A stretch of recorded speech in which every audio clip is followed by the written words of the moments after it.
ಓಂ ಶ್ರೀ ಗುರುಭ್ಯೋ ನಮಃ. ಗುಹಗಣಪತಿಯೇ ನಮಃ. ಓಂ ಸಾಯಿಬಾಬಾ ದೇವಾಯ ನಮಃ. ರಾಘವೇಂದ್ರಾಯ ನಮಃ. ದಿನಾಂಕ 6ನೇ ತಾರೀಕು 6ನೇ ತಿಂಗಳು 2024 ಗುರುವಾರ.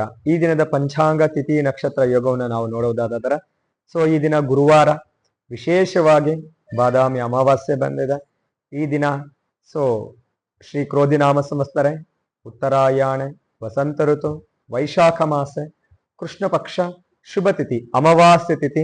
ಅಮಾವಾಸ್ಯೆ ಈ ದಿನ ಸಂಜೆ 5:45 ಅಮಾವಾಸ್ಯೆ ಇದೆ. ನಕ್ಷತ್ರ ನೋಡುವುದಾದರೆ ರೋಹಿಣಿ ನಕ್ಷತ್ರ ರಾತ್ರಿ 8:22 ರೋಹಿಣಿ ನಕ್ಷತ್ರ ಇರುತ್ತೆ. ತದನಂತರ ಮೃಗಶಿರ ನಕ್ಷತ್ರ ಪ್ರಾರಂಭ ಆಗುತ್ತದೆ. ಧೃತಿಯೋಗ ಇದೆ, ನಾಗವಕರಣ ಇದೆ. ಈ ದಿನ ನಾವು ಯಮಗಂಡ ಕಾಲವನ್ನು ನೋಡೋದಾದರೆ ಬೆಳಗ್ಗೆ ಸೂರ್ಯ ಉದಯದ 5:50 7:15 ಯಮಗಂಡ ಕಾಲ ಇದೆ. ತದನಂತರ 9 ಗಂಟೆಯಿಂದ 10:42 ಗುಳಿಕ ಕಾಲ ಇದೆ. ಮಧ್ಯಾಹ್ನ